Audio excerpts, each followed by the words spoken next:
Welcome back to the show. We got a great one lined up. Somebody roll that beautiful intro.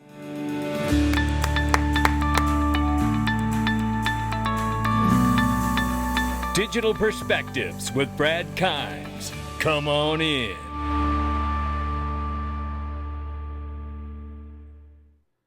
Welcome back to the show. You can follow us on Twitter, YouTube, and digperspectives.com for exclusive content. Right now, we're sitting at $3.45 trillion market cap for crypto. The market's off by 2.8%, but it don't bother me none. I've been buying that dip just a little at a time, doing what I can. Not financial advice. Bitcoin, 94,700 plus. It's starting to turn around. 3,300 plus for Ethereum. $138 billion market cap for USD Tether, and that is coming down, ladies and gentlemen. We've seen it at 139, 140 plus, and now we're looking at 138. Could this be the first watershed moment for the delisting of Tether in the exchanges of the European Union? We'll keep an eye on it. XRP right now, and by the way, remember, there is a period of 6 months or a year that they have to get off of that stablecoins. That I believe most exchanges are delisting early and just like, hey, we're doing it right now. But we'll see and watch this and how it affects the market cap of Tether and how it may affect new stablecoins like the real USD or others like USDC. XRP number 4 spot, $2.18 off 0.1 in the 24 and off 2.9 on the 7-day. Range of price now between 213 and 218. We'll keep an eye on it, ladies and gentlemen, as we always do. But let me remind you, there's something exciting coming, and it's XRP Las Vegas 2025. And there is still early bird pricing, but it is limited. I'm encouraging you all right now to get your ticket because this is going to be a don't miss event. Looky here. This is on the 3rd floor. The 2nd floor looked like this. The 1st floor and the long corridor to this event looked like this because there were hundreds and hundreds and hundreds of people waiting to get into this event. This time, there are going to be thousands, probably a couple thousand. Don't mess around. I'm telling you, we are putting together the most incredible conference. You won't believe what the lineup's going to be. We're going to unveil that soon enough too, but get your ticket while that pricing is still where it is. Link underneath the video, xrplasvegas.com. Patrick McHenry, who will be retiring at the end of this Congress here, outgoing Biden administration continues to ignore the will of Americans with partisan 11th hour rulemaking. Today, it is an assault on the digital asset ecosystem. It absolutely is. The bipartisan Keep Innovation in America Act is the solution for comprehensive tax framework for crypto brokers. And we know that this is being said in response to the fact that we have seen recent rules released by the IRS that you must file a form by 2025 if you're a crypto broker, and you're also going to have to start reporting your holdings personally from wallet to wallet, exchange to exchange. You won't be able to do an overall cost basis. So get informed. Call your accountant. Get on the phone with them, just like I did my accountant yesterday. And I'm looking for all the accurate information to keep me in compliance. As I learn more, I will share it. But don't wait for me. Don't wait for me. Take step and take action yourself. ISO 20022 will facilitate payments between legacy network emerging payment gateways like Ripple and R3 Corda. Well, don't forget, R3 Corda is for sale. Is Ripple going to buy R3? I don't know. Will someone else? It's for sale.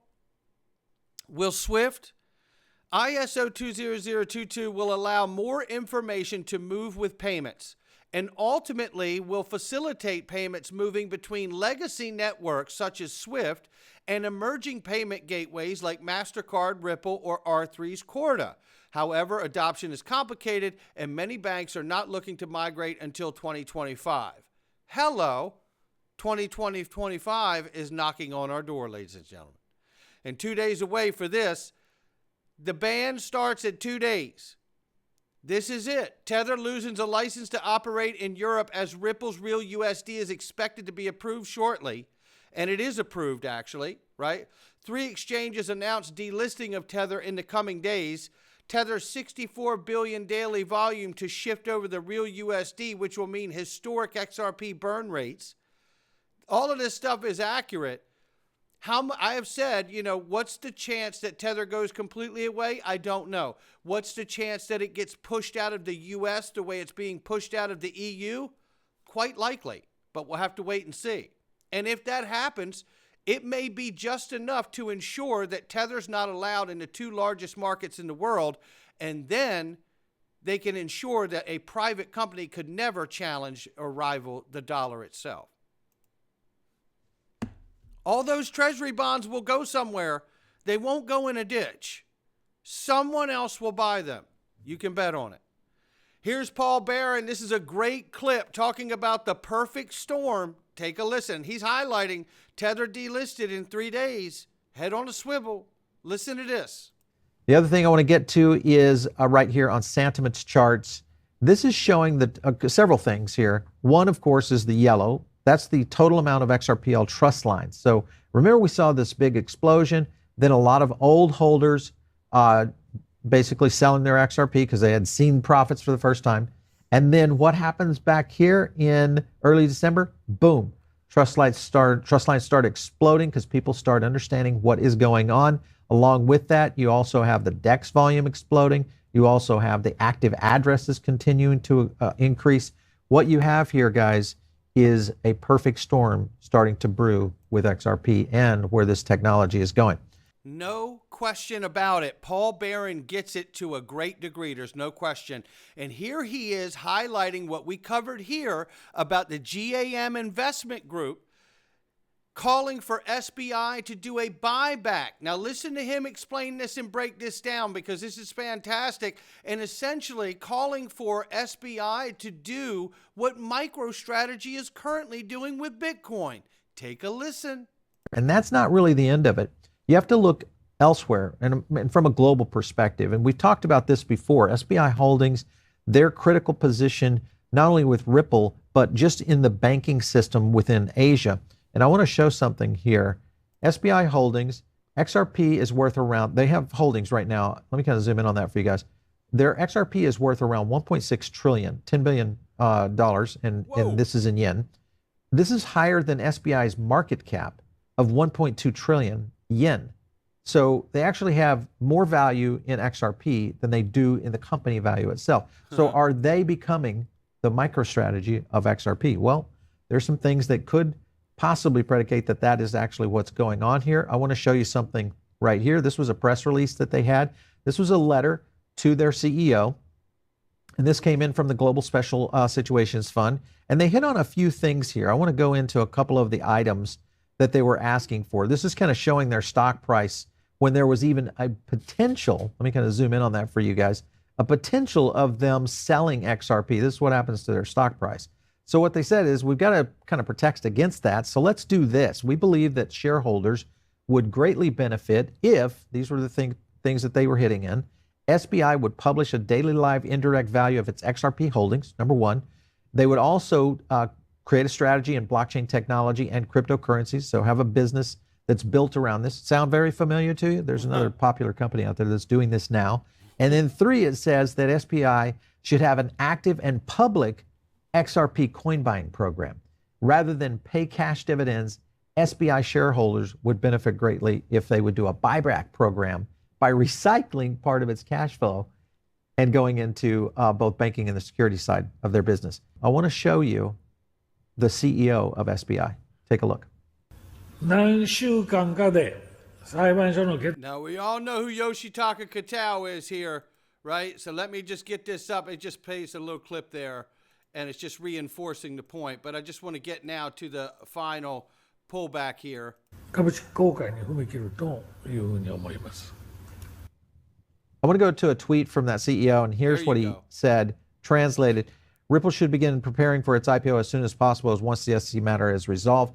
This is going to happen in early January, so we could see something maybe being announced. Don't know if that's going to happen, but that would be a calendar date that I'd be watching for is mid-January. So, and the point being is that this is exactly what MicroStrategy has been doing.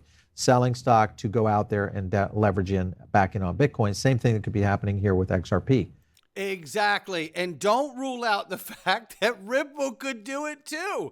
Look, and don't rule out the fact that, Ripple keeps XRP at $0 on their balance sheet, or at least they used to.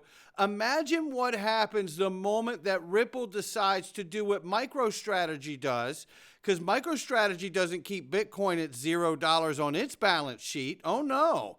MicroStrategy keeps Bitcoin at the current value on its balance sheet. And if Ripple did that, imagine what that stock would be worth. And we've just seen a recent price hike in that stock as well. Things are looking up. And then we know about this. Now, you talk about a perfect storm here. This brings a perfect storm home. And don't forget about ETFs for XRP. We're inside a 90-day window of seeing the first round of applications for spot ETFs for XRP to be approved or not. And why wouldn't they?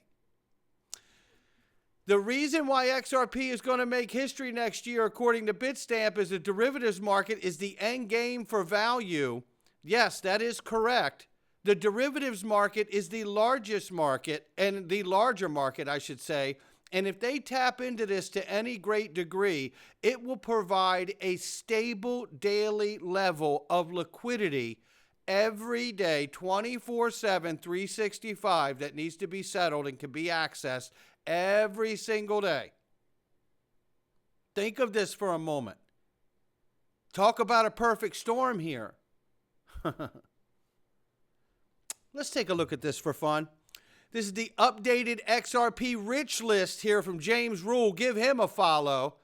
Yeah, look at this. You can see where you are. Now, for the accounts over 1 billion, there's 6, right? I'm not going to run down through all the numbers. But if you just start here, 5,000 to 10,000 XRP, there's 141,615 accounts. Pick another number here. 10 to 25,000, 152,000 plus. The 50,000, 26 to 75,000, 26,400 plus. The 100,000 to 500,000 mark, 28,368 wallets. How about that? The million to 5 million, where it really starts to thin out, 1,757 wallets. 5 million to 10 million, 206 wallets. Well, it really starts to thin down, doesn't it? It's quite remarkable. It's quite remarkable just what is in front of us. Think of all the things that we just talked about, and knowing that we have a pro-crypto president, pro-crypto treasurer, pro-crypto SEC, a CFTC, and a brand new crypto AI czar. And the pro-crypto president's family has business in this industry. This isn't going another way, ladies and gentlemen. Now imagine them getting the legislation done as promised, and there's no capital gains on assets like XRP because they're based in the U.S. Think of it for a moment. It only makes sense there wouldn't be capital gains on XRP because it's used for payments. How are you going to encourage anyone to use it for payments if you got to convince them to be hit with capital gains after they use it for payments? This is going to happen. I really do believe that. Not financial advice. I really do believe it. Barry C says here, XRP was 0.06 of a penny in 2017. No one thought it could hit $3.80 by 2018. But it did. When XRP was sitting at 40 to 60 cents price range in the last year, people said it was dead, it couldn't move.